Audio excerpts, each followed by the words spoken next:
दोस्तों, आपको याद ही होगा कि अब से 1 महीना पहले एक ऐसी खबर आई थी जिसने खूब बवाल मचाया था। दरअसल खबर यह थी कि पाकिस्तान का जो F-17 लड़ाकू विमान है, जिसे पाकिस्तान अब तक अपना सबसे शक्तिशाली लड़ाकू विमान बताता था, वो पूरी तरीके से फेल हो गया था। और हालात ये हो गए थे कि पाकिस्तानी वायुसेना में जितने भी JF-70 लड़ाकू विमान हैं, उनमें से लगभग आधों को ग्राउंडेड करना पड़ा।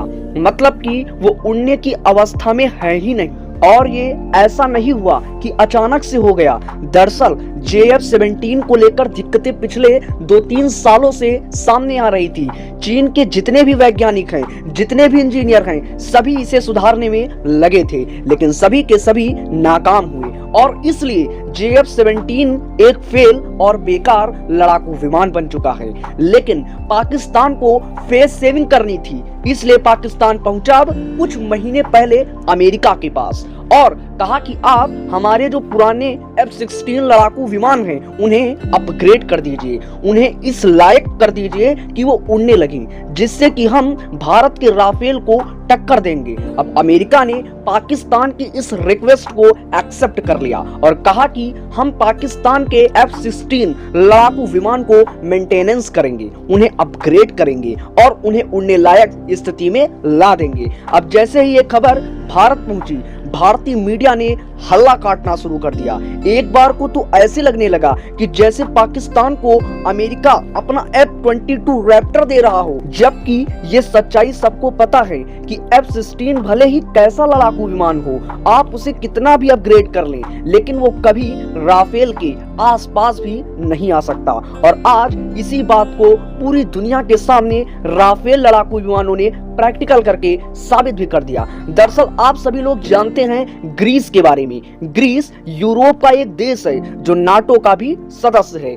ग्रीस के पास F-16 लड़ाकू विमान है काफी समय से, और अब हाल ही में उसने फ्रांस से राफेल लड़ाकू विमान भी खरीदे हैं। अब ग्रीस ने क्या किया, दोनों लड़ाकू विमानों के साथ एक ड्रिल करी और दोनों की आपस में टक्कर करवाई। और आपको बता दूं कि ये पहली रिकॉर्डेड ड्रिल है जिसमें राफेल और F-16 को आमने सामने लाया गया। और आप जानकर हैरान होंगे कि इस पूरी ड्रिल में राफेल ने F-16 का भूत बना दिया। हालात तो ये थे कि इस पूरी ड्रिल के दौरान एक भी F-16 किसी एक राफेल को निशाने पर भी नहीं ले पाया, जबकि इसके जवाब में राफेल ने F-16 की पूरी फ्लीट को डोमिनेट कर दिया।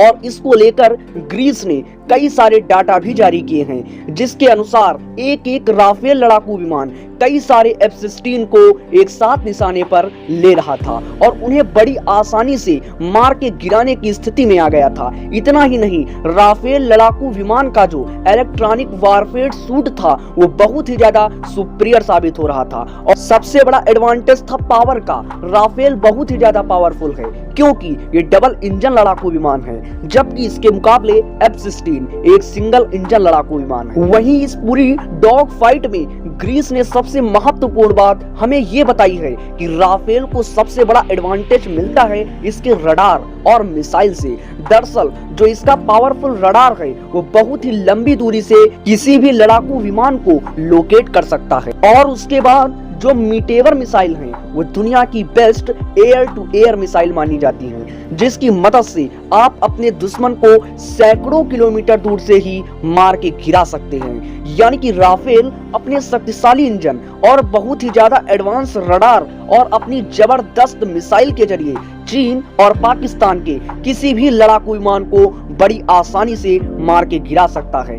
मैं बात सिर्फ F-16 की नहीं कर रहा हूँ, चीन पाकिस्तान के पास जितने भी लड़ाकू विमान हैं, मैं उन सभी की बात कर रहा हूँ। इस लेवल की डोमिनेंस है राफेल की। सबसे अच्छी बात, राफेल की ये खूबियां कागजी नहीं है। राफेल ने दुनिया भर के सामने उतरकर ये प्रूव कर दिया है। और आपको ये भी बता दूं कि इस डॉग फाइट को देखकर दुनिया भर के जो एक्सपर्ट हैं, वो कह रहे हैं कि भारत को अब ना तो किसी F-16 की चिंता करने की कोशिश, ना ही किसी JF-70 के बारे में चिंता करने की जरूरत है, क्योंकि भारत के पास राफेल है, जिसकी मदद से भारत बड़ी आसानी से इन देशों को ओवर पावर कर देगा। हालांकि दोस्तों आपका क्या मानना है इस पूरे मामले को लेकर, नीचे कमेंट बॉक्स में अपनी राय जरूर दीजिएगा। तो चलते हैं दोस्तों, मिलते हैं नेक्स्ट वीडियो में। जय हिंद, जय भारत।